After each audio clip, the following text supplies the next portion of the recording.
Why don't we ever tell secrets on a farm? Well, it's quite simple, really. You see, the potatoes have eyes and they're always watching.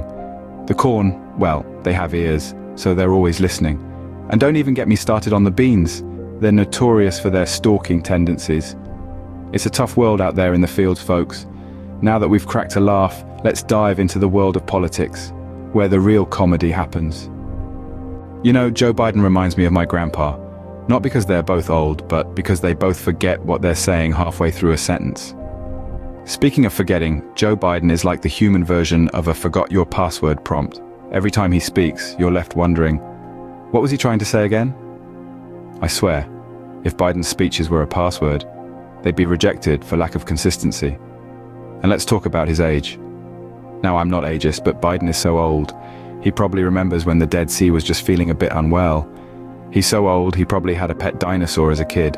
It's no wonder he mixes things up sometimes. If I'd been around since the Stone Age, I'd confuse a few things too, but it's not just his age, it's his demeanor. Biden is so laid back, he makes a sloth look hyperactive. I mean, if chill were a sport, Biden would be an Olympic gold medalist. He's like that one uncle at the family barbecue who's had one too many beers and starts telling stories that don't quite add up. Back in my day, we didn't have cell phones. We had 2 cans and a piece of string. And his gaffes, oh, his gaffes, they're like unexpected gifts that keep on giving. He once said, "We hold these truths to be self-evident. All men and women created..." Well, you know the thing. We sure do, Joe. It's called the Declaration of Independence. But don't worry, it's only one of the most important documents in American history. No biggie. But here's the thing about Biden. He's like that lovable, slightly confused grandpa we all have. He may mix up his words, forget his lines, and sometimes make absolutely no sense, but he's got heart. And in the end, isn't that what really matters? But hey, don't worry, Joe. We love you for your heart and your hilarious speeches. And then we have Donald Trump. You know, the man who made us all question, what's worse, a bad hair day or a bad presidency? Ah, Donald Trump. The man who, let's be honest, probably spends more time on his hair than on his presidential duties. I mean, come on, that thing on his head can't be tamed with just a quick brush in the morning. There's got to be some heavy-duty hairspray involved. Or maybe it's a rare species of golden hamster, who knows? And let's not forget his unique way of speaking. Trump's speeches are like a roller coaster ride. You never really know where you're going or when you'll get there, but boy, it's a wild ride. One minute he's talking about walls, the next he's on to China, and then suddenly we're in the middle of a story about how he's the best at everything. It's like trying to follow a conversation with a hyperactive toddler. But the best part about Trump's presidency? The tweets. Oh, the tweets. It's like he took the phrase, think before you speak, and turned it on its head. Speak before you think, that's the Trump way. And let's be honest, it was entertaining, like watching a reality show, but with the added thrill of knowing that this guy was actually running a country. And then there's his controversial presidency. Trump's time in office was like a 4-year-long episode of The Apprentice, but instead of firing people, he was firing off executive orders. It was like he thought he was still on reality TV, only this time the stakes were a bit higher than a boardroom squabble.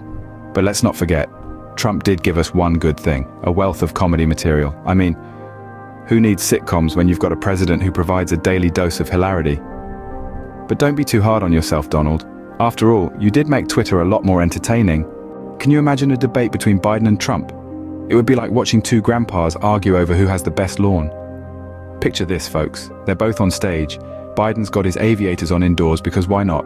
And Trump's there with his hair, defying gravity and logic in equal measure. Here's the thing though. Trump's lawn is as orange as his tan, while Biden's is as white as his teeth. Biden, in his signature style, would probably start with something profound like, "Folks, we're in a battle for the soul of this lawn. It's green, like money, which I promise not to spend on Twitter ads." And Trump, with his unmatched wit, would retort, "Biden, your lawn's as low energy as you. My lawn?